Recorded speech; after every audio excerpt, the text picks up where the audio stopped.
Səni itirməkdən elə qorxuram, həsrətin qorxusu bürüyür məni.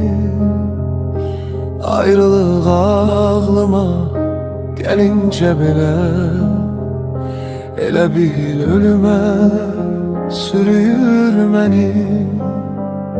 Səni itirməkdən elə qorxuram, qorxuram fələyin tərs üzü dönər, şeytan fitnəsinə uyub gedəsən, gedəsən ömrümün çırağı sönər.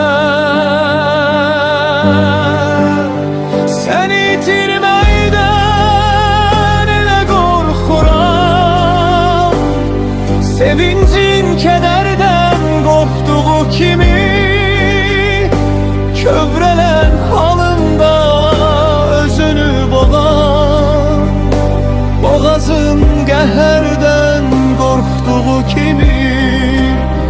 Səni itirməkdən elə qorxuram, Allah çox görməsin bu eşqi bizə. Hər gecə Rəbbimə dua edirəm, soyuqluq gəlməsin saf sevgimizə.